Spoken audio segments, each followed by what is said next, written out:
Bienvenidos y bienvenidas. Mi nombre es Gisela Brucese y en este video vamos a hablar un poco sobre variabilidad genética y sus aplicaciones en la genética médica, en estudios de parentesco y en la medicina forense. Para hacer esto, recordemos primero qué es el genoma. Vamos a definir genoma como el material genético de una especie o un organismo en particular que va a incluir tanto a los genes como a las secuencias no codificantes. Dentro de lo que es el genoma humano, hay un 30% de este genoma que corresponde a lo que llamamos genes y a las secuencias relacionadas a los genes. Dentro de este 30%, un 10% corresponde a lo que llamamos regiones codificantes, mientras que un 90% corresponde a regiones no codificantes, que van a incluir pseudogenes, fragmentos génicos, intrones y secuencias no traducidas. El resto del genoma humano, ese 70%, corresponde a lo que llamamos ADN extragénico y contiene en un 80% secuencias únicas o con pocas repeticiones y en un 20% secuencias altamente repetitivas o moderadamente repetitivas. A estas es a las que nos vamos a dedicar sobre todo en esta presentación. Dentro de estas secuencias repetitivas podemos encontrar repeticiones dispersas y repeticiones en tándem, que es en las que nos vamos a concentrar. Cuando nosotros hablamos de regiones de alta variabilidad dentro de lo que es el genoma, nos estamos refiriendo a regiones que presentan muchas variantes, lo que quiere decir que están presentando múltiples alelos. Entonces, cuando tenemos regiones que presentan múltiples alelos, podemos decir que estamos trabajando con un sitio altamente polimórfico. Estos sitios nos van a permitir identificar individuos y establecer vínculos de parentesco, entre otras cuestiones. Vamos a repasar un poco antes de continuar. Nosotros tomábamos como secuencia normal, patrón o wild type, cuando nos referíamos a un tipo de alelo para un locus particular, a la secuencia más frecuente. Y luego podíamos tener también para ese locus específico secuencias distintas a las que habíamos tomado como variante wild type o variante patrón, ¿sí? Estas variantes alélicas, si se presentan en la población con una frecuencia mayor al 1%, decimos entonces que estamos teniendo un sitio que presenta cierto polimorfismo. Podemos tener un locus que presenta solamente dos variantes alélicas y decimos que es dimórfico. Podemos tener sitios que presentan más de dos variantes alélicas y entonces empezamos a considerarlo polimórfico. Además, tenemos que tener en cuenta que estas variantes que son distintas a la wild type de referencia pueden tener o no un efecto o cambio en el fenotipo. Si tienen un efecto o cambio en el fenotipo, uno de sus efectos puede ser concebir una ventaja en la sobrevida de los individuos de una población. Pero otro de los efectos que puede tener es que esté asociada a una enfermedad, ¿sí? O a un cuadro patológico. Entonces, ahí recién vamos a estar hablando de una variante patogénica. Bien, volvamos a los marcadores con los que vamos a trabajar. Nosotros vamos a trabajar en esta presentación específicamente con marcadores polimórficos, ¿sí? Y en particular con unas regiones del genoma que se conocen como regiones BNTR y regiones STR, que llevan estos nombres por sus siglas en inglés. BNTR se corresponde a repeticiones en tándem de número variable y STR se corresponde a repeticiones cortas en tándem. Recuerden que el nombre está dado por las siglas según el nombre en inglés. Lo que tienen en común las regiones BNTR y STR es que están formadas a partir de lo que es una unidad de repetición. Esta unidad de repetición no es nada más ni nada menos que una secuencia de nucleótidos. ¿Bien? Si esta secuencia de nucleótidos que está formando la unidad de repetición tiene de decenas a centenas de pares de bases, decimos entonces que estamos trabajando con regiones minisatélites.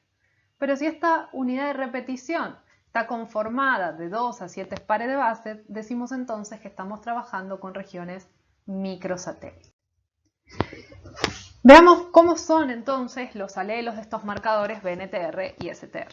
Fíjense, esta unidad de repetición, que era una secuencia específica de ADN de una longitud dada, va a estar conformando alelos y se va a ubicar esta unidad de repetición en tándem, es decir, una al lado de la otra, una cierta cantidad de veces. Dependiendo la cantidad de veces que se encuentre esta unidad de repetición, es que entonces vamos a tener los distintos alelos. Fijémonos en el ejemplo.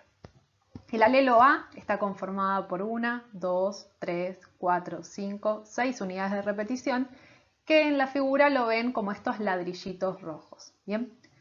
En cambio, el alelo B contiene 4 unidades de repetición y el alelo C contiene 3 unidades de repetición. Entonces, estos alelos distintos, si bien están formados por la misma unidad de repetición, las veces en que aparezca esta unidad de repetición va a estar determinando los distintos alelos. Una ventaja de estos marcadores polimórficos es que uno los puede recuperar, ¿sí?, y estudiar en un individuo a partir de la realización de la técnica PCR que ustedes ya conocen. Algo interesante es que además de estas unidades de repetición, ¿sí?, existen regiones flanqueantes, ¿sí?, regiones que son aledañas a estas unidades de repetición, que no presentan una secuencia redundante. Y vamos a aprovechar estas secuencias no redundantes, flanqueantes, para poder diseñar primers específicos. Bien, fíjense lo siguiente. Como esta región que representamos en verde, que es la región de secuencias no redundantes, es la misma, ¿sí?, es equivalente en el alelo A, B y C, entonces utilizando el mismo par de primers, vamos a poder recuperar el alelo A, que tenía 6 unidades de repetición, el alelo B, que tenía 4 unidades de repetición, y el alelo C, que tenía 3 unidades de repetición. Uno puede preguntarse cómo es que se generan estos distintos alelos en los sitios BNTR y STR. Existen dos grandes mecanismos.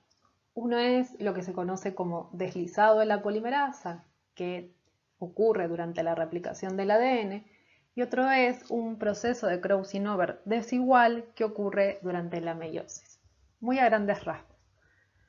Lo que se ve durante el deslizado de la polimerasa que ocurre en la replicación del ADN, lo que vamos a ver es que esta polimerasa, a medida que está polimerizando el ADN en la replicación, puede tener momentáneamente una disociación de la hebra. Bien, fíjense que en la imagen estamos representando cada unidad de repetición como estas flechitas que poseen un número arriba. Bien, entonces estamos partiendo de una cadena que contiene 7 unidades de repetición. Bien, recuerden que cada una de estas unidades de repetición posee exactamente la misma secuencia de nucleótidos, la misma serie de nucleótidos. Entonces lo que ocurre es que al disociarse momentáneamente la polimerasa y luego volver a asociarse, puede haber un emparejamiento desigual de las dos hebras de ADN que se está replicando en ese instante.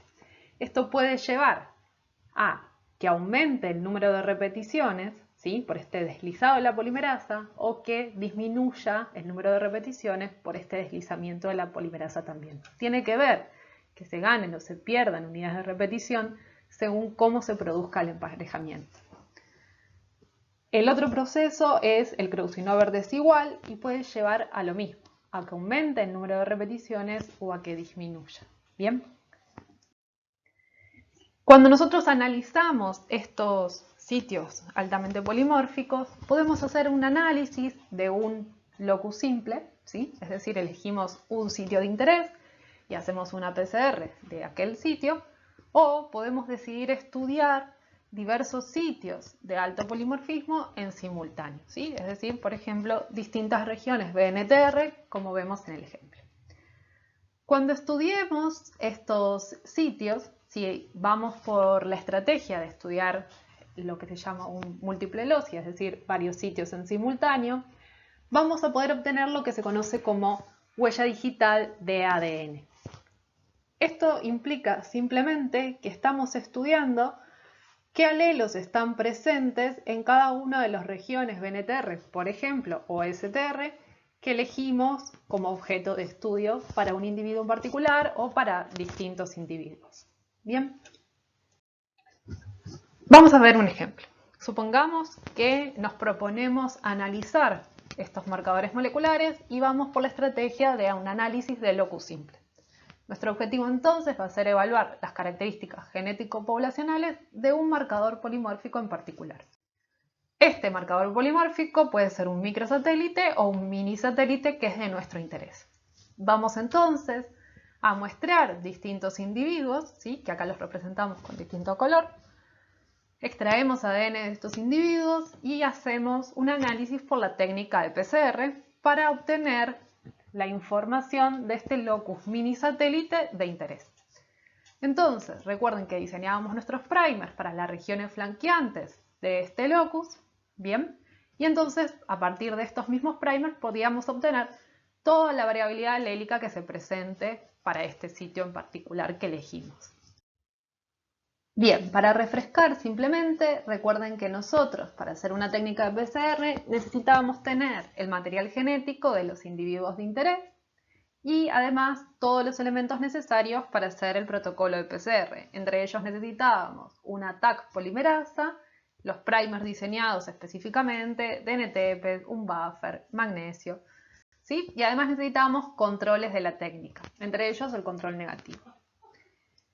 Recordemos que lo que vamos a obtener a partir del estudio por PCR de estos individuos, para el locus en particular, es la información genética total que ellos poseen para este sitio específico, ¿sí? Nosotros somos individuos diploides y eso implica que tenemos 2 copias del material genético para cada uno de los sitios. Bien, entonces vamos a estar recuperando la información que viene por parte paterna como la información que viene por parte materna. Bien, esta información puede coincidir como no. Veamos un ejemplo. Luego de hacer la técnica de PCR, bien, una vez realizada nuestra PCR, tenemos que poder visualizar el producto de amplificación obtenida para cada uno de los individuos. Una de las estrategias es realizar una electroforesis en, por ejemplo, un gel de agarosa.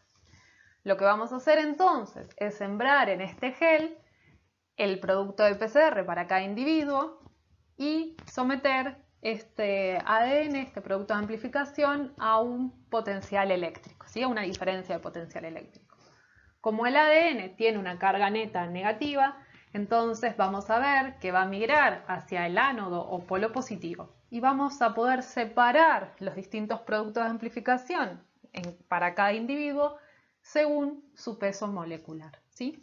Para eso también solemos sembrar lo que se conoce como un ladder o marcador de peso molecular, que son simplemente fragmentos de ADN de un peso molecular conocido que nos van a permitir referenciar entonces los distintos patrones de banda de cada individuo. Bien, lo que estamos viendo, por ejemplo, para el individuo rojo, son 2 productos de amplificación de distintos tamaños, ¿sí? Que los vemos como 2 bandas diferentes. En cambio, el individuo celeste solo obtuvo una banda, ¿sí? O sea, un producto de amplificación total de un único tamaño. El individuo naranja obtuvo un producto de amplificación que está constituido por dos fragmentos de distintos tamaños y así podemos estudiar para todos, ¿sí? Y compararlos también entre ellos. Fíjense que 2 individuos pueden compartir total o parcialmente algunos de esos productos de amplificación y otros pueden directamente no compartirlos en absoluto. Esto ocurre en estos sitios porque son sitios que presentan una alta variabilidad, es decir, distintas variantes alélicas. Esto es una fotografía de cómo efectivamente se ve el resultado de una electroforesis en gel de agarosa y estas son las bandas. Bien. Ahora que ya conocemos cómo se estudia un locus BNTR o STR, podemos entonces tomar una estrategia distinta. Y en vez de estudiar un único locus, podemos estudiar varios loci en simultáneo. Como producto de amplificación del estudio de varios loci en simultáneo, vamos a obtener un patrón de bandas similar al que ven en la figura. Cada banda se corresponde a un producto de amplificación distinto, que en este caso, como estudiamos varios locis en particular, nos dan más de solamente 1 o 2 bandas, ¿sí? Y tenemos para un mismo individuo distintas bandas. A esto se le conoce como huella digital de ADN. Fíjense, en el ejemplo este estamos viendo el ADN recuperado a partir de una mancha de sangre, por ejemplo, una escena del crimen, y distintos huellas digitales de ADN, ¿sí? Es decir, distintos patrones de bandas para individuos que vemos como sospechosos. A partir de la comparación de este patrón de bandas que recuperamos de la escena del crimen con el patrón de bandas de cada uno de los sospechosos, podemos entonces estimar, ¿sí?, y dar una probabilidad de identificación de cuál sería el sospechoso. ¿Bien? Esta estrategia de estudio de múltiple loci se utiliza mucho en las escenas del crimen, ¿sí? Es una de la aplicación del estudio de marcadores moleculares altamente polimórficos. Y lo que se obtiene es lo que se conoce como huella digital de ADN, como ya mencionamos. Vayamos a ver un ejemplo concreto para ver si logramos entender esto. Tenemos una escena del crimen. De esta escena del crimen pudimos recuperar ADN y a partir de ese ADN que recuperamos hicimos un estudio de loci múltiple para obtener una huella digital de ADN. Recuerden que los sitios que vamos a ir a buscar son sitios altamente polimórficos, como son las regiones que mencionamos anteriormente, las BNTR y las STR. De la escena del crimen obtuvimos entonces ADN y a partir del estudio del loci múltiple pudimos recuperar un cierto patrón de bandas, ¿sí? Además contábamos con ADN de la víctima y ADN de dos sospechosos distintos. Para todos ellos estudiamos los mismos marcadores con la misma estrategia y en simultáneo y pudimos obtener su huella digital de ADN para cada uno.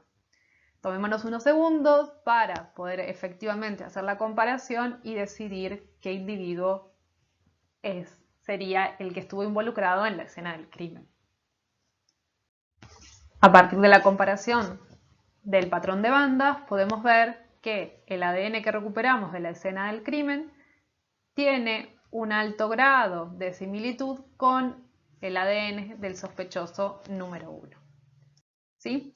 Para simplificar, recuerden que lo que estamos comparando cada una de estas bandas no es nada más ni nada menos que el producto de amplificación para estos sitios que nosotros decidimos estudiar. Y recordemos que estos sitios que decidimos estudiar los elegimos porque se presentan en un alto grado de polimorfismo en la población. Si eligiésemos marcadores que no presentan mucha variabilidad poblacional, entonces veríamos una similitud compartida entre distintos individuos, aunque esos individuos no estuviesen emparentados en absoluto.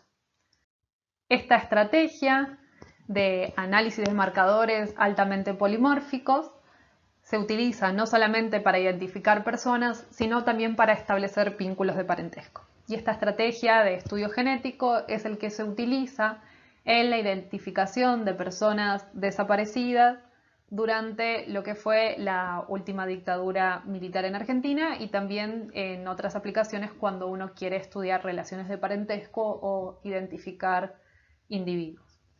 Nosotros en Argentina tenemos un Banco Nacional de Datos Genéticos que se encarga de hacer este tipo de estudios. En su momento, cuando se propuso la utilización de herramientas genéticas para poder identificar a estos individuos desaparecidos, se presentaba un desafío, que era poder contar con material genético de parientes de estos individuos cuando faltaba el ADN paterno y o materno. Víctor Penchasaden es un médico especializado en pediatría, genética médica, salud pública y bioética, y fue una de las personas que participó en la creación de lo que hoy conocemos como índice de abuelidad. En el material complementario de esta unidad nosotros les dejamos 2 charlas de Víctor Penchasaden en las que cuenta cómo es la historia a través de la cual se llega a este índice de abuelidad. Las recomendamos, así que pueden consultarlas. Penchasaden nos explica que el índice de abuelidad es una fórmula estadística y probabilística que establece para el caso de un niño del cual no conocemos su identidad, conocer cuál es la probabilidad de que sea nieto de una pareja de abuelos o de los 4 abuelos. Bien, Nosotros ya vimos algunas de las aplicaciones del estudio de regiones genómicas o de marcadores del genoma en ciertas cuestiones. Cabe preguntarse si esto puede tener algún alcance en la práctica médica. Sabiendo que el genoma humano está secuenciado, uno puede preguntarse si conocer este genoma humano nos da la respuesta al conocimiento de toda la variabilidad poblacional. Podemos también preguntarnos si todas las poblaciones efectivamente presentan la misma variabilidad o no, y en qué nos puede beneficiar conocer el genoma de nuestra población. En relación a esto, en Argentina se está llevando a cabo un proyecto que se conoce como Proyecto Poblar, en el cual se pretende estudiar la población local con el fin de reconocer su variabilidad y también para poder aplicar lo que se conoce como medicina de precisión. La medicina de precisión pretende, a partir del estudio y el conocimiento de la variabilidad poblacional de cada región, poder entender el riesgo de la población sanitaria, teniendo en cuenta el análisis no solamente de ciertas regiones del genoma, sino un análisis más holístico, es decir, un análisis a partir del riesgo poligénico. Esto está asociado a la medicina preventiva y permitiría poder elegir tratamientos más efectivos a partir de conocer efectivamente cómo es el genoma de una población local. En relación a esto, dejamos en material complementario una charla al doctor Hernando Paso, que realiza la periodista Nora Bar, en el cual él explica los resultados últimos que salieron en el año 2020 del proyecto Poblar y cuáles son sus alcances en materia de medicina.